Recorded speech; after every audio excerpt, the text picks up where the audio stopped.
Okay, people, we're ready for an election.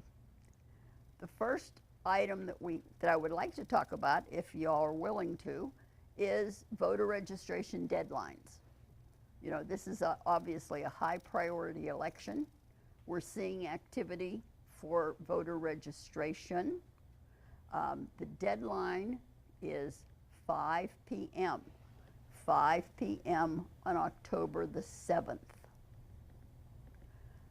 People may mail in their voter registration cards and have them postmarked by 5 p.m. on that date.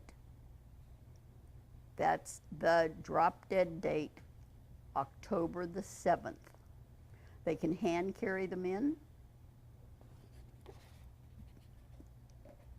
They can be mailed in. VDRs are out there, which are volunteer deputy voter registrars. They're registering people.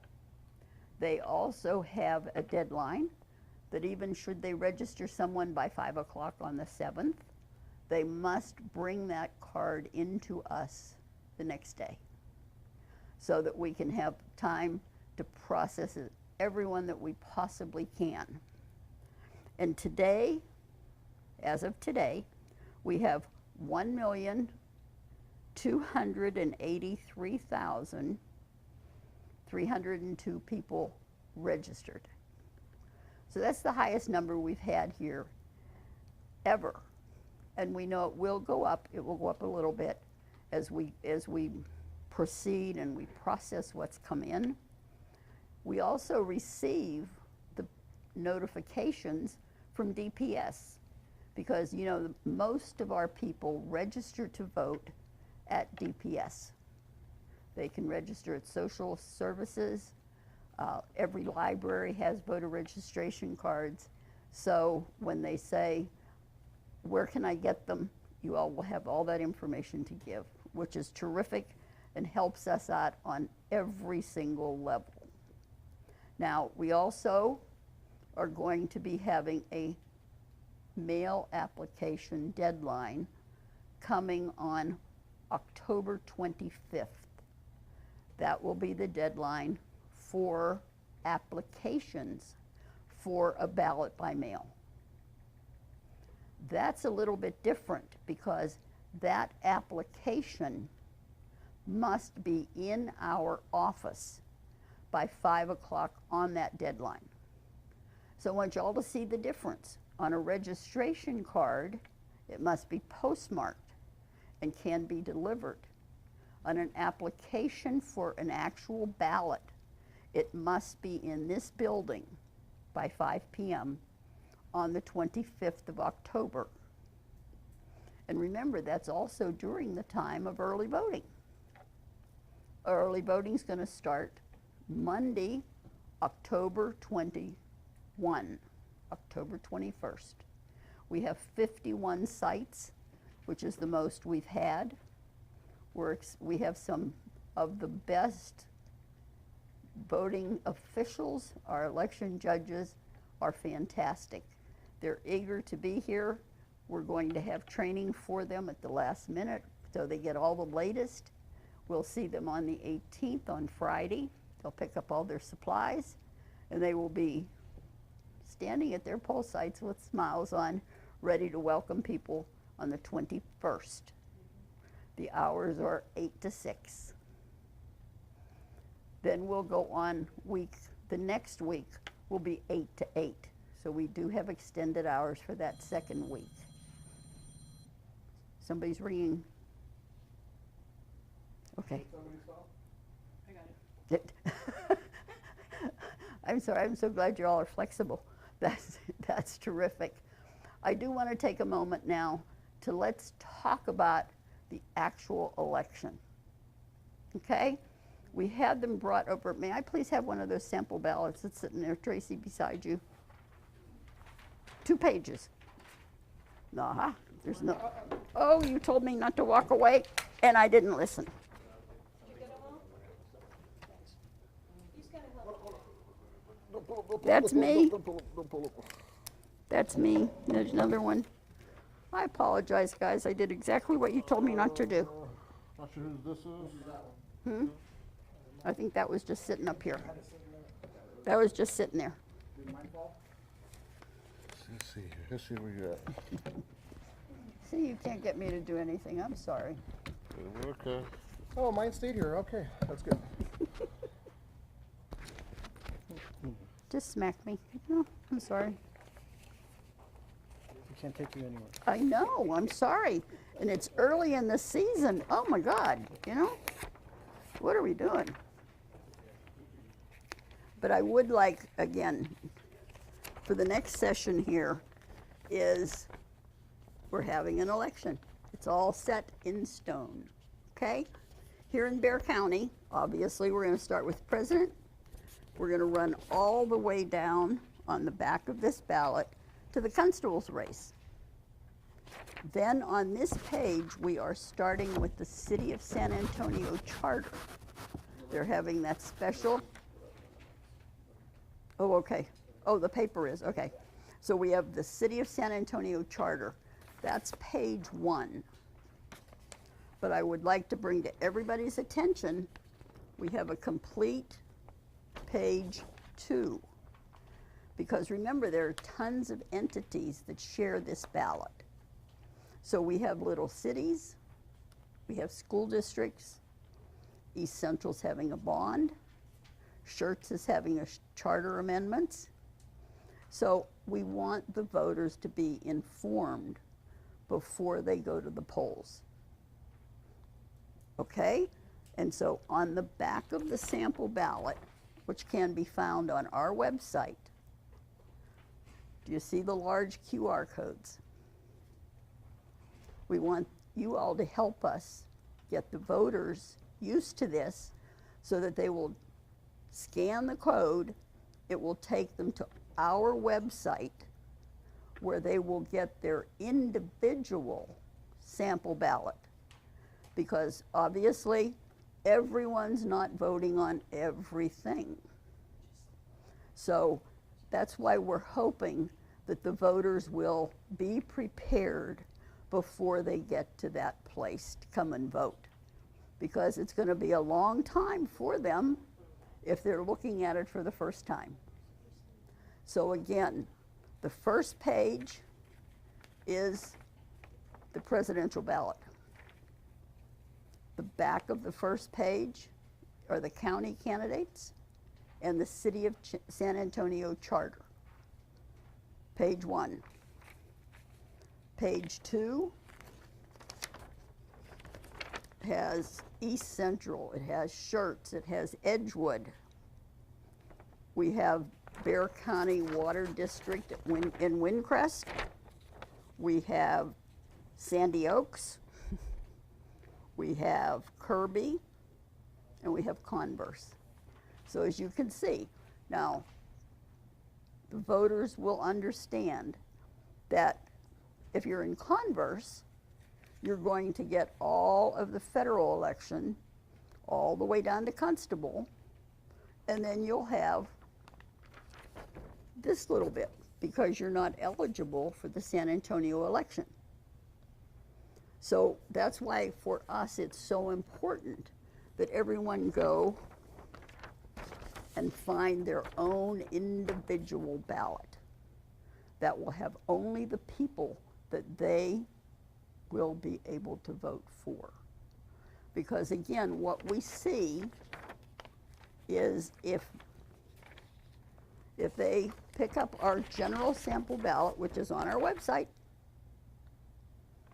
they will see every U.S. rep is on here. We list every one. Obviously, they can only vote for one. This goes for everything. U.S. reps, state reps, judges, all the way through. So we would like them to take a moment and look at it, and then they'll have time to research it.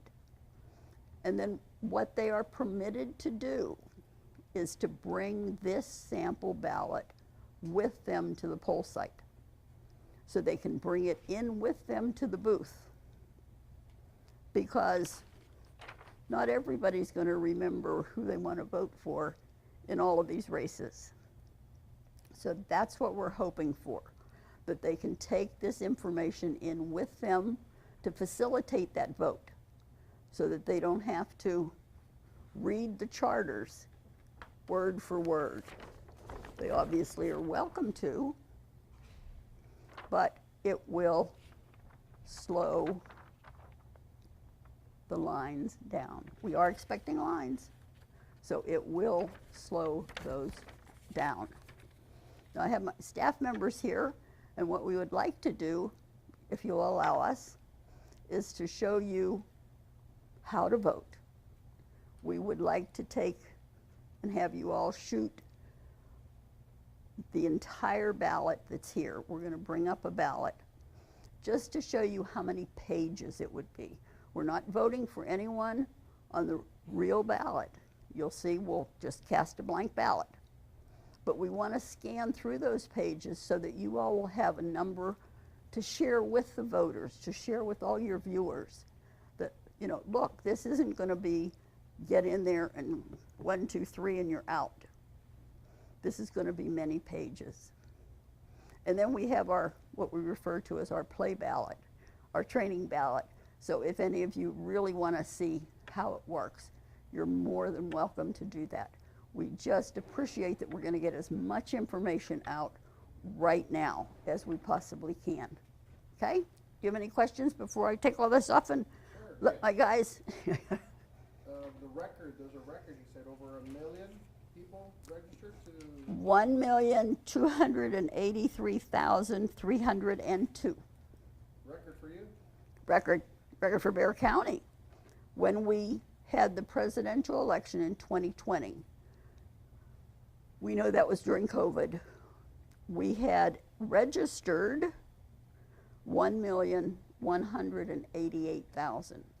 So in 4 years, we've gone up almost 100,000 registered voters. So that's terrific. Now all we have to do is for you all to get them to come to the polls. There seems to be a disconnect there. Everybody likes to say they're registered voters, but then let's go vote. Okay?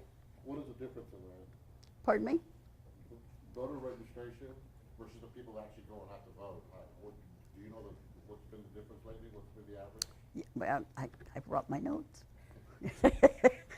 When we had the election in, obviously, we have 2020 and 2022.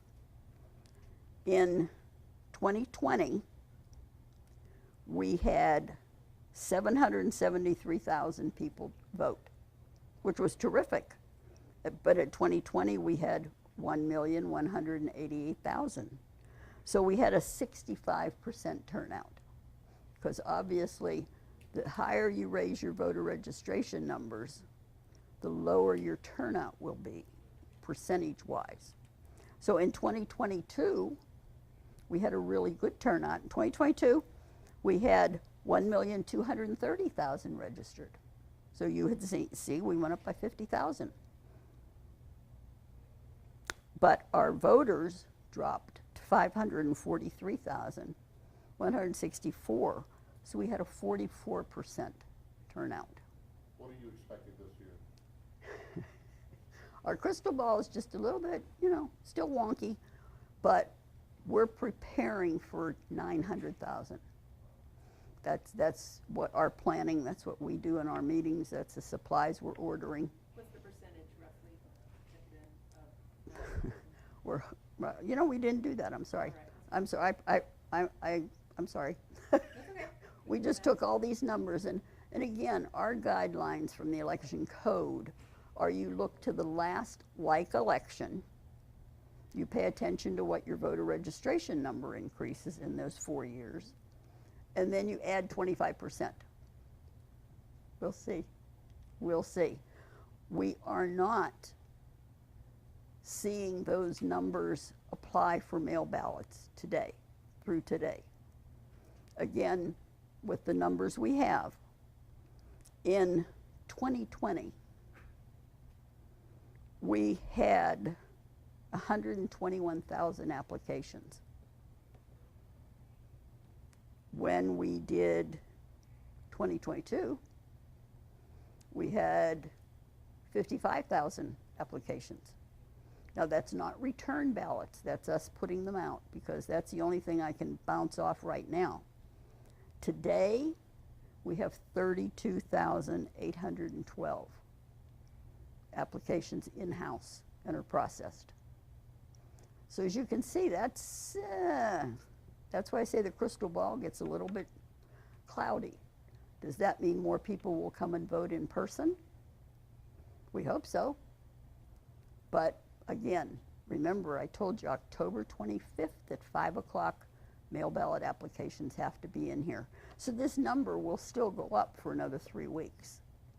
And the voter registration deadline is October 7th at 5, right? Yes, sir. Okay. Thank you. You told Commissioners Call earlier this month that you had a backlog of about 3,000 voter registration applications. Mm-hmm. What does that backlog look like right now? It's staying pretty consistent. So It's what, staying, 3,000? yes, it's staying pretty consistent. Will you be able to get through all of those by the Absolutely. deadline? Absolutely.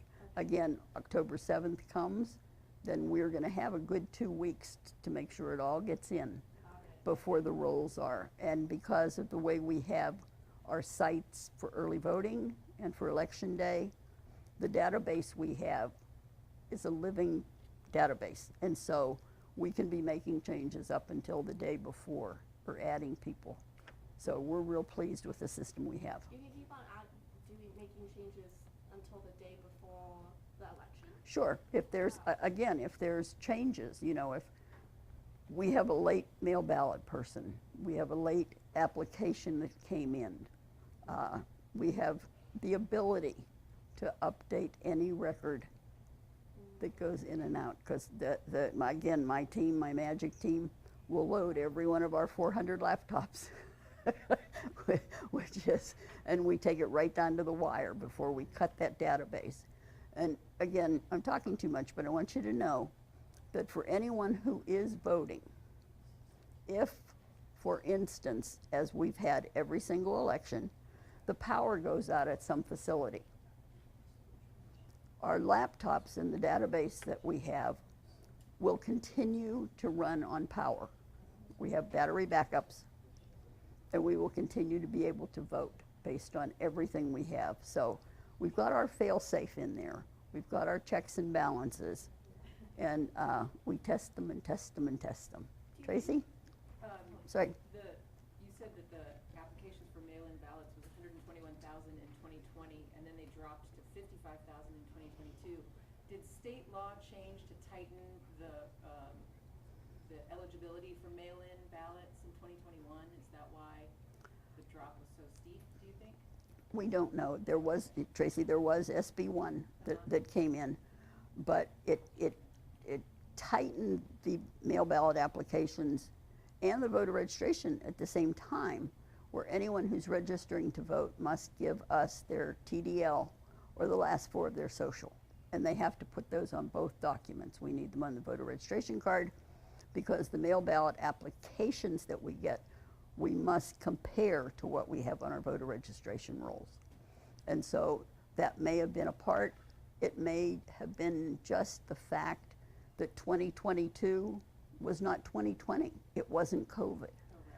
I think maybe we had a lot of people that preferred to vote at home, where we would have seen them come in person. I think that's a piece of it, but we can't quantify that. Sure. Can you talk a little bit about the benefits of early voting this year, being that you're expecting a large number of people to vote this year? Absolutely, and we would like as many people, and thank you for reminding that, because I was going to talk about that. On early voting, you heard me say 51 sites. We think that everyone should take advantage of early voting, because we have no idea what the weather is going to be on November 5th. You have no idea on someone's health that may happen 2 weeks later.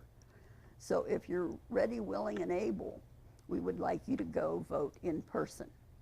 Now, do we have sites that everybody goes to? Absolutely. Look at the numbers from Brocalo. Those numbers are astronomical. They do a fantastic job. And then we have other sites that have a nice, steady amount of people.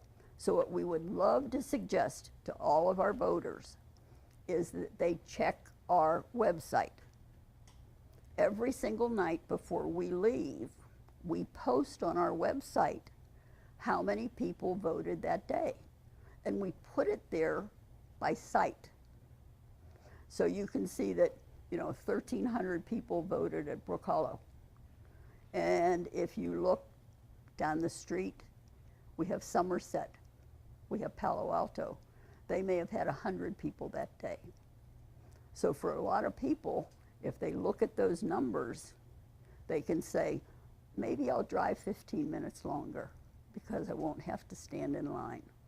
And so I think they should avail themselves of looking at those numbers every single day. That was a great question. No, we have vote centers on election day. We are still blessed to have vote centers here in Bexar County, which is a continuation of early voting. So any voter can go to any site.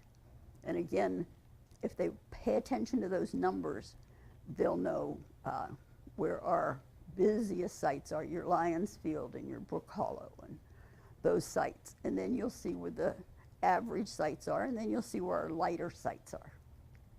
That's a great question. Thank you. And is that for early voting, if they want to early vote? Yes. Go anywhere? Anywhere. Anywhere. Do you have more personnel now for this upcoming election, just because of what you're expecting, more people, or is it the same amount that you've always had? No, it's much more. It's much more. And all you have to do is talk to my trainers. This election, when you have a presidential election or a general election, the state of Texas requires us to train every person who is going to work at the polls. So normally we train 1,200, like on the governors. This time we're going to train 1,600 people, that they have to come to a 2-hour training class so that we can go over a lot of this. Here's what's on the ballot. This is, where you are, how to set up the polls. This is anything new that we would have to share with them. So the trainers are going to start, in fact, maybe this afternoon. And they're going to have 2 and 3 classes a day. Our training room holds 80 people. And we've had terrific cooperation from the parties. Our sites are almost completely filled a month out. And so for us, that's a win-win. So everybody's pulling together, everybody's doing their part for this election, and you all certainly are by coming in this early. And like I said, just keep pounding, pounding, pounding. Go to our website, get your individual sample ballot, so that when you get into the polls and your ballot comes up, and let's just say, for instance, there's a state rep on that ballot, and you're going to go to the judge and say, I don't have the right ballot. But they do have the right ballot, because what they're telling us, and they tell the officials, well, I drive down my street every single day, and I see signs for this person. Well, that's true, because their dividing line is down that major highway. So if you look that way, you're going to see not the, I hate to say it, the wrong person, but not your person. So that's why we're pushing this sample ballots this time, just as much as we can, because some of our non-ballot people tend to get lost in all the campaigning and the noise and everything that's up at this level. So we want everybody to have an equal chance to have their voices heard. Good job. Security going to be brought in for the election in case any threat? We do that all the time. We have a plan. We've brought in our partners. We've already started that so that everybody should feel really good about it. We've been working on it for a couple months because, again, when you listen to the national narratives, they're not comforting sometimes. And so, again, with my amazing staff, we've been due diligence on all of that. Do you notice an increase in the number of voter registration applications after CGS sent out the 210,000? We have not done that yet. Because right now we're processing all applications that are coming in. And there are a couple groups that have sent them out. And so we'll know at the end, Okay. okay? Did you get, because I know you told Commissioners Holt you would need additional help Yes. to process that if they did approve, which they did approve the company. Did you end up receiving? some Yes, we additional- received 4 more. We were able to put 4 more processors on. And so that helps us. Yes, good questions.